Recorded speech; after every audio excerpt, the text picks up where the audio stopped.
વલસાડ જિલ્લામાં power grid પ્રોજેક્ટને લઈને અસરગ્રસ્ત ખેડૂતો દ્વારા આગામી રણનીતિને લઈને વલસાડની સ્વાદ હોટલ ખાતે મીટિંગનું આયોજન કરવામાં આવ્યું હતું, જેમાં વિવિધ મુદ્દે ચર્ચાઓ કરવામાં આવી હતી. પાવર ગ્રીડ દ્વારા મનમાની મુજબ કરવામાં આવતી કામગીરી અને વળતર ન ચૂકવ્યા બાદ પણ કરવામાં આવતી કામગીરીને લઈને ખેડૂતોએ ભારે વિરોધ કર્યો હતો. સાથે જ ખેડૂતો દ્વારા નક્કી કરવામાં આવ્યું હતું કે કલેક્ટરના હુકમ મુજબ કામગીરી ન થતી હોય તેવી કામગીરીને અટકાવવામાં આવશે. સમગ્ર મીટિંગ બાદ તાત્કાલિક ધોરણે પાવર ગ્રીડ પ્રોજેક્ટની સાઇટ ઉપર વિરોધ કરવા ખેડૂતો પ્રસ્થાન કરતા પોલીસ દ્વારા સ્વાદ હોટલ પર મોટી સંખ્યામાં કાફલો ધસી આવી ખેડૂતો પર જ અટકાયતી પગલાં ભર્યા હતા અને તમામ ખેડૂતોને ડિટેઇન કર્યા હતા. મારું નામ જમનભાઈ વાલજીભાઈ બુટાણી અને હું એક ખેડૂત છું. મારી જમીન ઓજરની અંદર છે અને ત્યાં પાવર ગ્રીડની લાઇન પસાર થાય છે. એમાં ટાવર પણ આવે છે અને તાર પણ નીકળવાના છે. નક્કી કરવામાં અમારું એ છે કે અમે આગળ પણ કનુભાઈ ઉર્જા મંત્રીને અમે બધી રજૂઆતો કરી હતી, પણ એનું કોઈ જાતનો અહીં વલસાડમાં અમલ થયો નથી. અને પછી આજે કલેક્ટરની અંદર જે અમારો ઓર્ડર થયા છે તેની કલેક્ટરની અંદર પણ પાવર ગ્રીડે અમારી ઉપર ખોટો આરોપ મૂકી કે ભાઈ આ લોકો પ્રતિકાર કરે છે કામનો અને કામ રોકે છે અને અયોગ્ય વળતર માંગે છે. આજે આવી કોઈ પ્રતિકાર કર્યો નથી. આ ખોટા ઉપજાવી કાઢેલા આરોપ છે અમારી ઉપર અને એની ઉપર આ લોકોએ અરજી આપીને અમારી ઉપર કેસ ચલાવીને અમારા વિરુદ્ધમાં અમારો જજમેન્ટ આપી દીધો કે આ લોકોને કામ કરવા દેવું અને યોગ્ય વળતર આપશું. તો આજે એ લોકો કામ કરે છે પોલીસ પ્રોટેક્શન સાથે. તો આજે જે અમે મેડમે લખ્યું છે કલેક્ટરે કે ભાઈ એને યોગ્ય વળતર ચૂકવવું, તો નથી વળતરની એણે કોઈ ચોખવટ કરી કે નથી વળતર ચૂકવું, કે કેટલું નુકસાન જશે અમારામાં, કેટલું પેલું અમારા ઝાડમાં નુકસાન થશે, કેટલી જમીન જશે, એ જાતનું કોઈ અમને કોઈ ઇન્ફોર્મેશન આપી નથી અને એણે કામ એમ જ ચાલુ કરી દીધું છે. એ કાયદાની વિરુદ્ધ છે. રણનીતિ એ છે કે હવે અમે અમારા હક માટે જે આજે લોકો આવે છે તેમને વાત કરી કે જે મેડમનો ઓર્ડર છે તેની અંદર લખેલું છે ચોખ્ખું કે ભાઈ અમને યોગ્ય વળતર ચૂકવવું, તો તમે પહેલાં વળતરની વાત કરો. મતલબ કે કેટલું નુકસાન થાય છે એ બતાવો, પછી નુકસાન પ્રમાણે કેટલું વળતર આપશો તે બતાવો અને વળતર ચૂકવો પછી કામ કરો. અને કાયદાની કલમ છે ટેલિફોન એક્ટ 1885ની 10D મુજબ કે ભાઈ વળતર ચૂકવા પછી તમે કામ કરી શકો, એ કાયદો જ કહે છે. તો કાયદોનું આજે કોઈ પાલન નથી એ લોકો કરતા. એવો એ લોકોને સેન્ટ્રલ ગવર્મેન્ટથી કોઈ પાવર આપવામાં આવ્યો હોય તો અમને બતાવે. મારું નામ પ્રગટેશ કુમાર મનીષભાઈ પટેલ છે. હું પાટડી તાલુકાના ખેડૂત છું.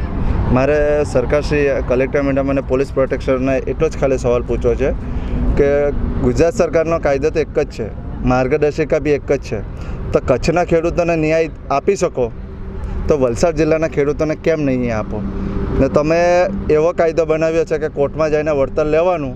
તો આ તો એક એવું થયું, તમે આગલા બાયણે આપો છો ને વકીલ થ્રુ આજે વકીલની ફીસ તમે સાંભળો તો 5 થી 10 લાખ રૂપિયા કેસ લડવા માટે.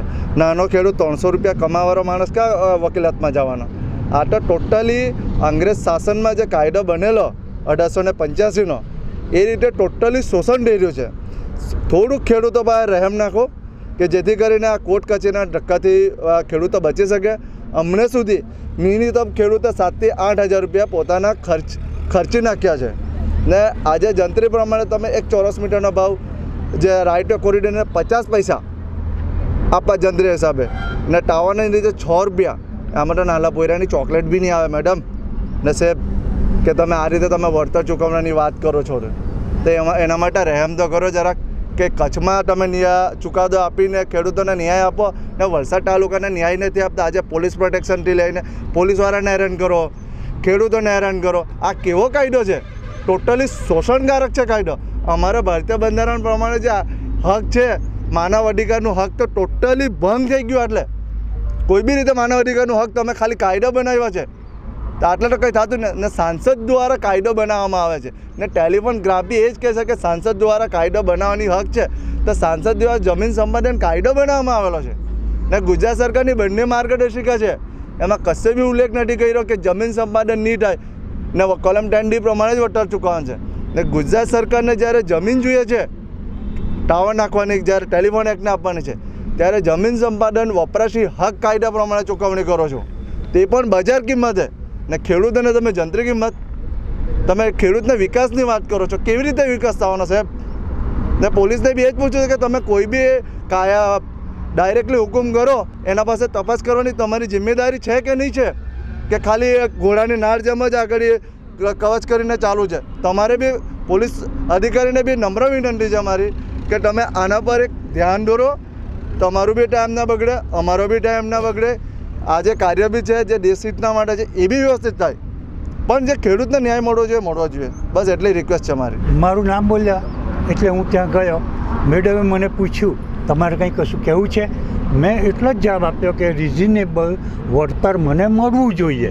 નેક્સ્ટ, બસ મારે ચાલવા માંડવાનું ને હું ચાલુ છું. બીજું કોઈ આગળની ચોખવટ કોઈ કરેલી નથી. એ લોકો આવેલા, પોલીસ પોસ્ટ મોટો બોલાવેલો અને એ લોકો કામ કરતા. મને તો સપને કોઈ ખ્યાલ જ નહીં, કોઈ જણાવેલું જ નહીં. મેં બિલકુલ નહીં. મને એક મિનિટ, મારી જમીનમાં થાંભલાને માટે ખોદકામ કરવાના 2 JCB મશીન ઉભેલા ને એ લોકોએ કામ ચાલુ કરતા. મને જણાવવું તો જોઈએ ને. મારું એ કહેવા, હું 12 વીઘા જમીનનો માલિક છું, તો મને કશું જ જણાવેલું નહીં.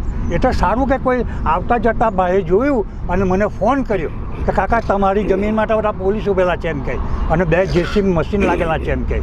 ઓ ભગવાન, હું ત્યારે ગાડી લઈ કંઈક દોડો. 81 વર્ષની ઉંમરે મારો ડ્રાઈવર નહીં આવેલો, મારે જાતે ગાડી લઈને દોડવા પડ્યું. આજે એવો રજા, આજે ડ્રાઈવરના ગાડી ઊભી રાખેલી છે, હું જાતે જ વલસાડથી ચલાવીને આવ્યો. આજના માર્કેટ મુજબ તો એની વળતર મળવું જોઈએ ને.